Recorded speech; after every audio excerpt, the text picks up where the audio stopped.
All right, good morning. Thank you for being here. My name is Josh Fisher, and I'm a dreamer. And I have the honor of knowing a few of you, and some of you I met this morning for the first time. And I know that among us, we have a variety of people, creative people that like to dream. We have business owners, entrepreneurs, we have artists and designers, and some of us have families, we are raising children. And I think that it would probably be okay to say that we're interested in the community that we live in. We're interested in the future. We wouldn't do the things that we do if it wasn't for the dreams and ideas and visions that we have and the ideas for how we can make the place that we live better. Dreaming is really important, and when you think about it, literally everything that we have, the clothes that we wear, the buildings that we're in, the jobs that we do, are all the product of someone else's ideas, for good or for bad. And so ideas really do have a powerful and profound potential to change the world. And so this morning, I'd like to spend a few minutes with you and talk about the idea of reverie and regeneration. Reverie is an interesting word. It means the state of being pleasantly lost in thought, daydreaming. A really hard word to build a presentation around because it could go in so many directions. But it's an interesting word, and who doesn't like to just slow down and take a break from everything that we're responsible for in our day-to-day and to just dream and to think about the future and what we can do. It's really tough, though. As entrepreneurs, for clients and for companies, not the best thing to do on the job, to kind of get lost in thought. As a parent of 3 very young, active boys, it's really difficult at home to just find a moment to relax. Usually when I do, I'm like, okay, things are good. I can take a break, get a coffee. I love to draw and make art and to read. So I try to sit down and do that, and then am brought back to reality, realizing, the boys realize there's a bunny rabbit living in our rock wall, and they're trying to hose it out. So really tough to just disconnect at home. So finding the time to dream and to think about ideas is really tough, especially with everything that we have going on in life. Reverie gets even more interesting when you look at the history of the word. It seems like it's this word that has had 2 different uses. It originally has its roots in madness and being used in sort of a demeaning, critical way to kind of, you're just being unpractical, unrealistic, kind of grow up.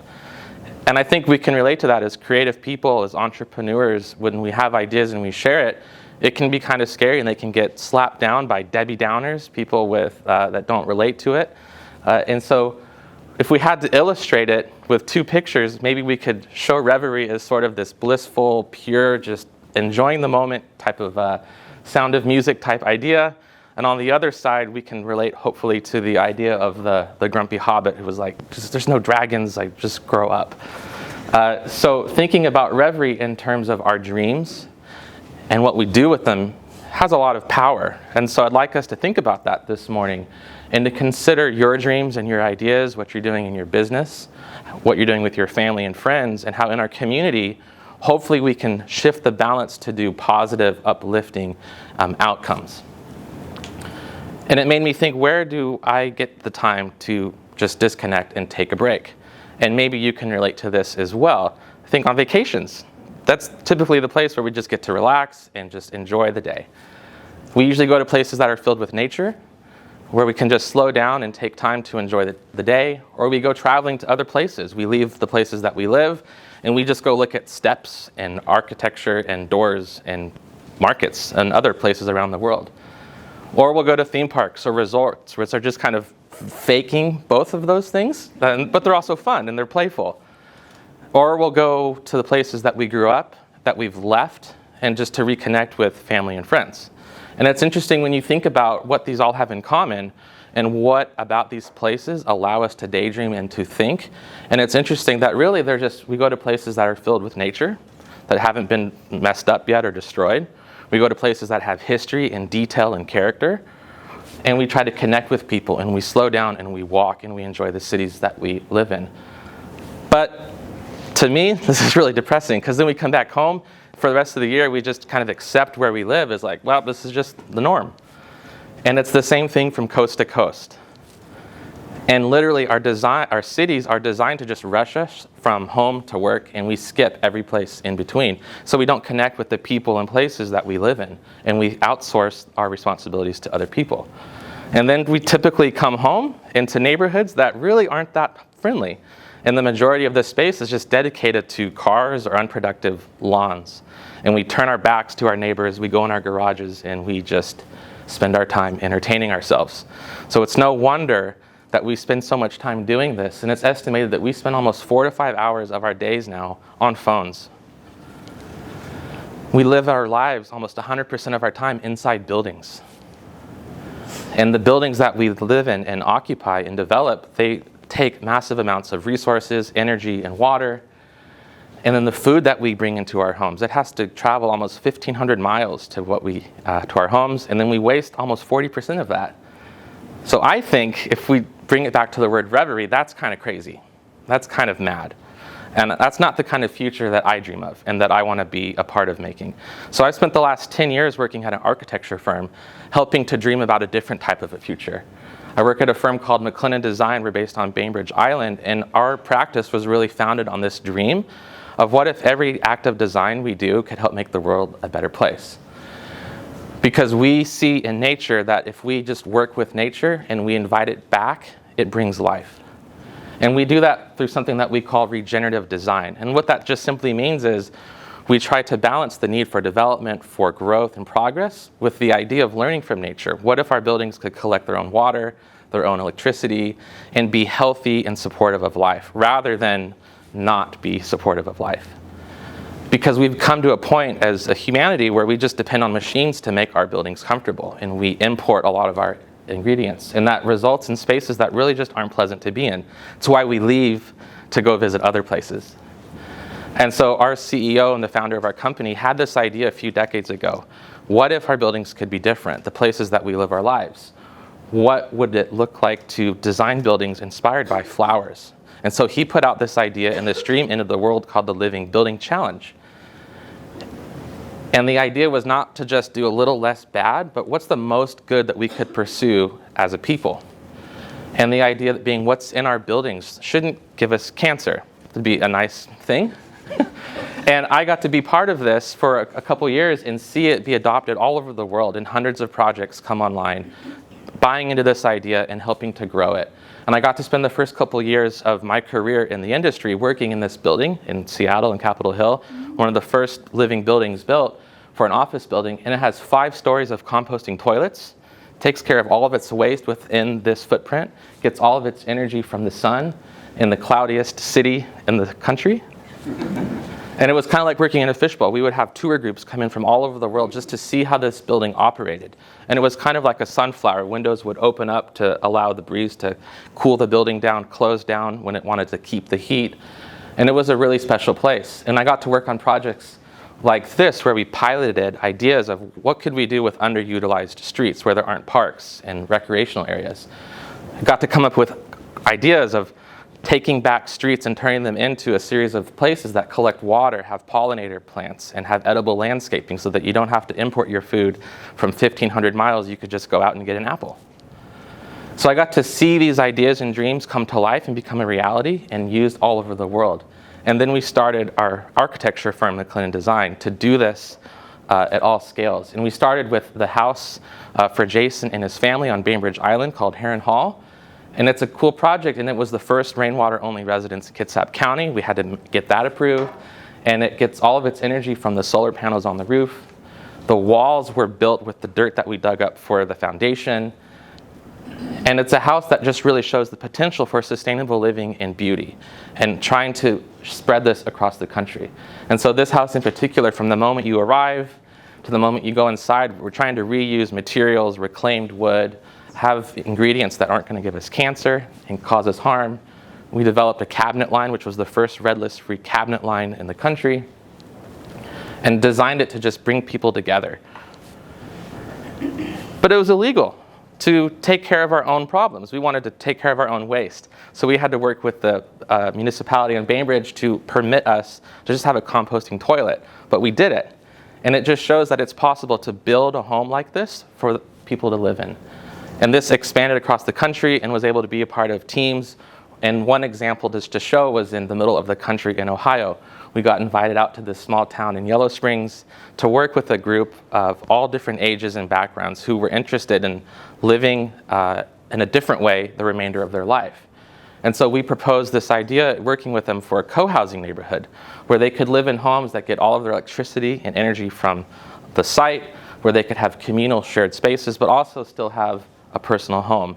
And these ideas have been able to grow, and I've helped architects and developers in Michigan, for example, where they're developing entire neighborhoods now based on this idea, that the places that we live should connect us with the food that's grown and with our neighbors and with the place that we live in.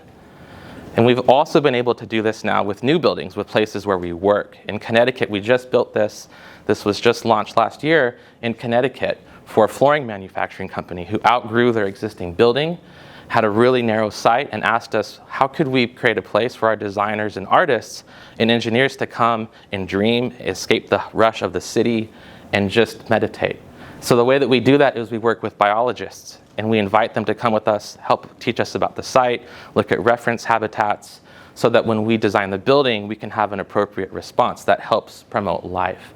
And so in this project, we built around a rock outcropping, lifted the building up, allowing people and animals to continue underneath, use native plants.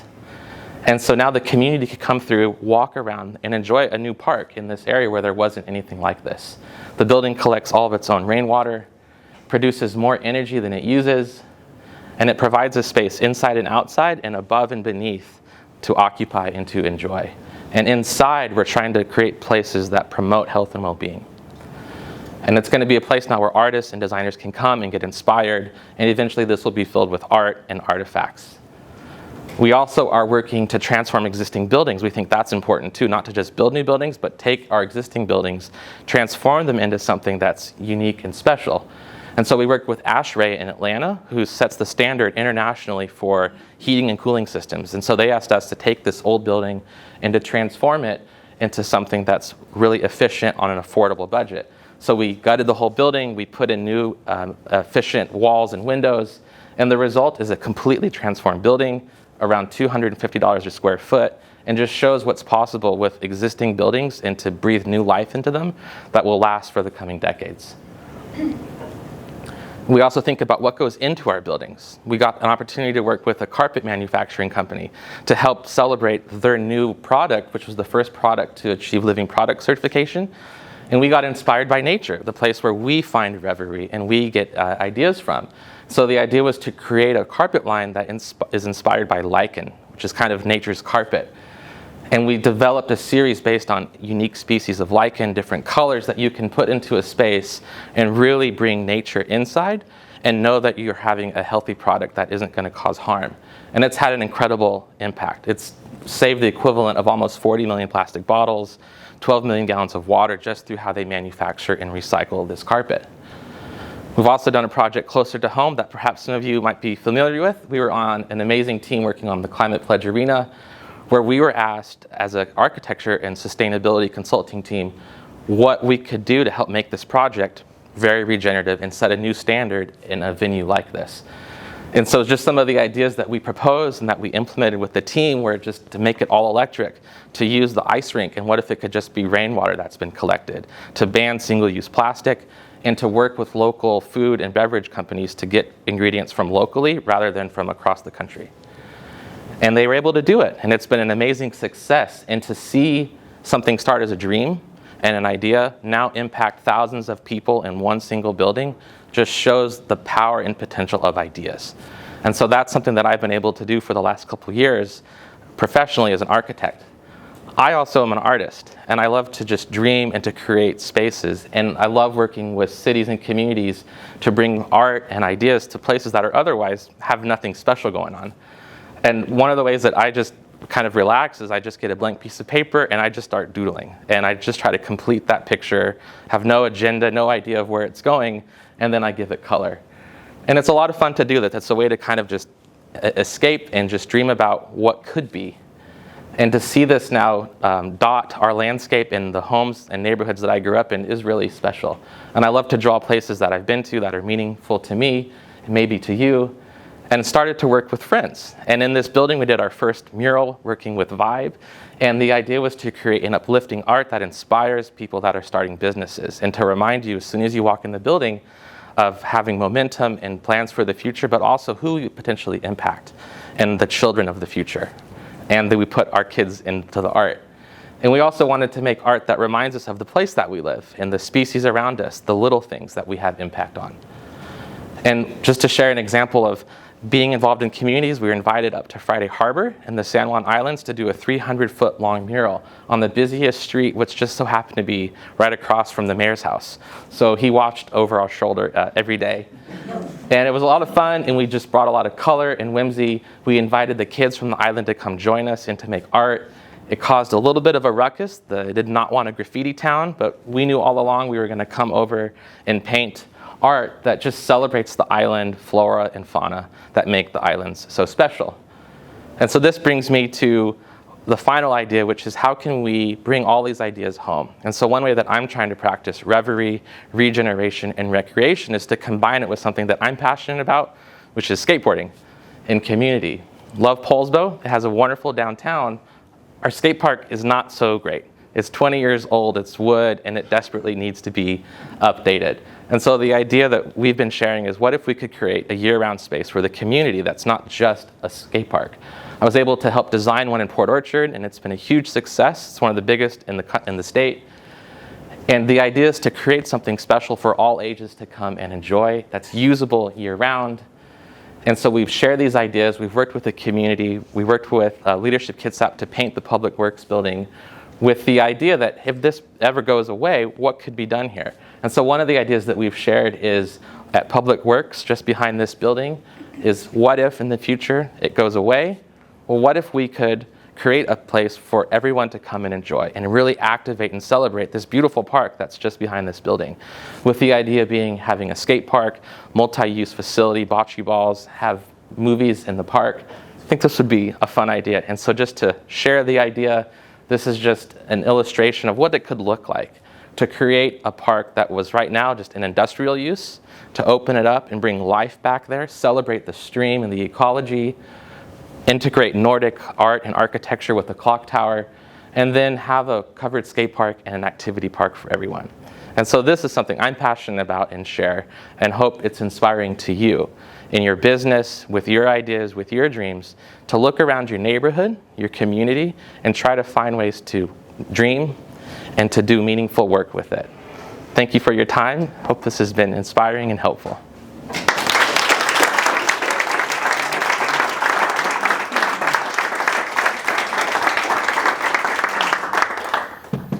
And now we're open for discussion, questions, ideas, thoughts, comments. What's the red list? I noticed in there's products that are on the red list. What is that?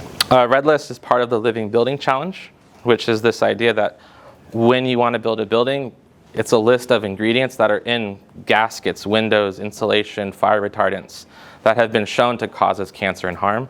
So the idea with what does it mean to build a living building and a healthy space to occupy, that list was created to kind of just identify, don't use these ingredients. And so we worked with manufacturers, and the Living Future Institute tries to work with companies to declare what's in your product. And so to do a living building, you can only use products that have been red list free. So it's shifting the entire manufacturing industry to declare their products, to be transparent, and to try to find ways to not use ingredients, chemicals that harm us. That's what the red list is.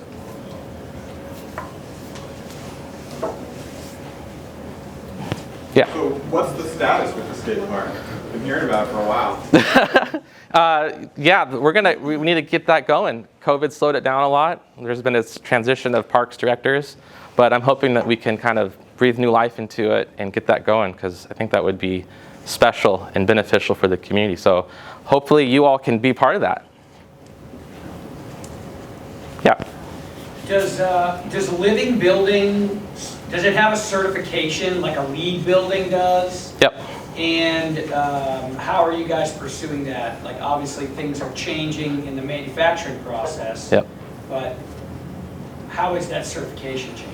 Yep. So LEED is a certification for buildings energy efficiency, and that's what our CEO kind of reacted to when he started. He worked with Bob Berkebaugh, who helped create LEED, and after a few years doing that, realized this doesn't go in far enough to confirm and really post occupancy validate that you're really doing something sustainable long term. So that's where the Living Building Challenge came from, was let's actually make it a lot harder and certify. So it's really difficult to do.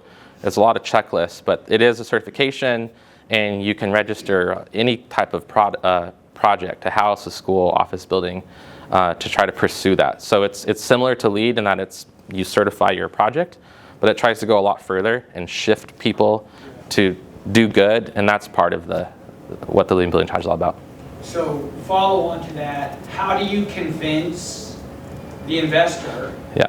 to spend the upfront money on a more expensive building, knowing that they're going to save money 7 to 10 years down the road, but that they have to spend that money today? Yep. How do you convince them to do that? We like to talk about the kind of life you want to live and the value of what you're getting. And so, yeah, you could do a cheaper building and it could be what we know it would be, but we try to talk about the potential impacts for people in place and the downstream impacts. And so that convinces a lot of people. A lot of the projects done by multiple architecture firms around the world now prove that this really is the smartest way forward if you value human health and wellness, and if you value sustainability and smart use of just being a good steward of our resources. And so we try to talk about those dreams and visions, show examples, and make a compelling argument in that way. You're seeing that shift change a little bit now? Yep. To people saying, hey, actually, we want this. Yep. We'll pay more for it now. And it's been around for almost 20 years now, the Living Building Challenge. So there's been a lot of early adopters that proved it was possible. And now all over the world, there's projects that are doing this. The Ashray project in Atlanta was for $250 a square foot for a commercial office building, which is really good. It was challenging to do that, but it just shows that on a humble budget, you can do living buildings. Yeah, I was really impressed to see that you've actually adapted the model to apply to remodeling, which is very cool. I noticed also the lichen carpeting. Yes. Was amazing. I love the designs, but it said that it's the first certified living product. Yes. Can you say more about that? Absolutely. Yeah. So part of what we did at the Living Future Institute was start with the Living Building Challenge idea, but then expanded that to let's also certify products. So furniture, carpet, insulation, wall, paint. Let's work with companies who are producing these things to develop products that the market can acquire and buy. And so that's what the Living Product Challenge is. It was a way to celebrate companies and manufacturers that spent the time to do that. And it's a rigorous process to not use toxic chemicals and to consider the employees and the working environments and water use that goes into creating our products that we use in buildings. Can I just say, as kind of a fun fact, so this building, because the process is so rigorous, we did not get the final certification on it, because it requires basically like 4 years of minutia documentation. And we had so many staff transitions that we lost some of the documentation in between, but this building was actually designed for LEED certification. Yep. And so, this is reminding me, even working with Josh and Corey when we were doing the murals here, it's a whole process of even what paint products they were using to do murals, which the type of spray paints and things generally is not the type of products that's typically super LEED certifiable. Yep. So it was the whole process, like every single product that goes into these buildings is extremely time consuming. Yep. And there's a lot of work that I think is being done and needing to be done in terms of those companies documenting what goes into their products, because it's just this whole supply chain challenge. Yep. And that's some people's entire jobs in our industry is trying to do a living building, and their entire job is to go through every gasket, seal, glue, and if there's not a product available, we write those companies and we say, hey, can you tell us what's in your ingredients? If they don't do that, we send other letters, and it's really just trying to basically peer pressure companies to make good products. And we say, if something else comes available, we're not going to use your product anymore. So it's really shifting the market, and there's a lot of companies that are changing to try to make these things available for our buildings. Yes? I live on Bainbridge, and I walk the neighborhoods, and I noticed you have building, some things happening on the south end of Bainbridge. Can you tell us about that? Sure, yes. So our firm is based on Bainbridge Island. A few years ago, we bought the Fort Ward building on the south end of the island. It's a historic World War II brick building that's just been vacant for decades. And so we are in the process of remodeling it, and it's going to be our future office and kind of studio where we bring people from all over the world and teach regenerative design and work with communities on these very ideas. And so that's what we're doing on the island. It's a work in process, but we should be in there by the end of July. So we're excited about that. That's the old Morse code school? Yes. Yeah. There's a lot of history with the building. It's really cool. We're excited to work out there. And I think middle of July, we're having a big open house. So if you look for that, you're all invited to come and check it out. Yes. How often do you find yourself presenting with like what if instead of like we should or we recommend, and how different are the reactions? Depends on your audience. Like every project and client's different. So our firm in particular, we really just try to only do projects that are like this. And we've been able to do that for over 10 years. And that's really unique. Not every practice gets to do that. But our approach is to just talk about these big picture goals, what kind of world we want to live in. And so it attracts people that are trying to do that. And so it helps us in those conversations when we try to encourage people to pursue Living Building Challenge or to try something that's unnormal from what we're accustomed to. But it is a lot of like, well, what could be or how could we, to try to get people to think and question kind of the status quo. And it's helpful and it's effective to try to change mindsets, to talk about what could be, because we get so accustomed to just our normal day-to-day that it's nice to kind of wake people up and dream about what's possible. There was another hand? Yes. For the skateboard park, you said, yes, I'm hoping we can all help that get started. What are those simple ways or more complex ways to get started? So that's a good question. Thank you. I think the next steps would be to get our community group together again to talk about where it could be. That's honestly just been the most difficult thing. If we talk about the skate park project for a second, is the hope with that is that we could have a park that's visible in a centrally located location that is connected with a park, so it's not just a park thrown in the corner of the city. And so that's really the hardest space, is working with the city and community to say, hey, could it be at Public Works? Is there another spot that is similar approach? And that's really what's behind that. So I think the goal with that would be to get a meeting together, work with the city, and to bring these ideas up again. They kind of got paused during COVID. And so that would be sort of the next steps, as I see it, to just talk about these ideas again and to see what's possible. I got to spend a couple years helping design parks all over the country. And so it's like knowing what's possible, that's kind of what we're working towards. Yes? So I'm curious, are you currently still doing residential and commercial projects? Yes.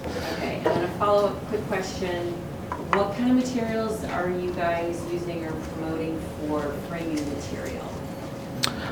So two answers. Yes, we are interested in doing all sorts of work. Schools, we work, I didn't get to show everything that we're doing, but homes, places that we work, schools, museums, we're interested in anything that can help make a better future. With walls, we like to do really insulated walls. You can use traditional lumber for that. That's been like FSC certified. We also like to use SIPs, which are called structural insulated panels. They're kind of like Lego blocks in a way that come pre-manufactured and you just snap them together. They're super insulated. And we've used that on the Ashray project in Atlanta. And that's one of the ways we were able to really affordably reskin that entire building, have it be really insulated, and not have a lot of waste with construction material. Yeah. Jay? I had the same question around the like one practical action step for folks, particularly around the Centennial Arc. So Okay. asked and answered. Instagram, it's called Polesville Skate Park. Follow that, and we'll put out some announcements for some upcoming meetings, and would love to have any help and ideas too with that. Yes? I have a quick comment on that. Yeah. You could also talk to the Polesville Farmers Market because they've been fighting for Public Works as well. Yeah. If you try to have them come together so that they could be a part of that as well. Yep. I think that would be great for Yeah. the community too. Yeah, love that. Do you know David Franklin? He's a skateboarder in Indianola, and he's an artist. I've heard the name. Yeah, I've heard the name. I bet he'd be really helping with that. Yeah. He's the artist who did the carved kraken tentacle down by the Bainbridge Ferry. Oh, cool. Awesome. Do you introduce us? Yeah. Yeah? Okay. Awesome. Yeah, very cool. All right, let's give Josh a round of applause. Thank you. Oh, thank you so much. Thank you. Appreciate it. Good job. Thank you. Thank you, everyone. And he truly has so many more projects to share. So keep asking questions, follow up. Yeah, there's a lot of really beautiful work that he has to show off. Thank you. Thank you so much.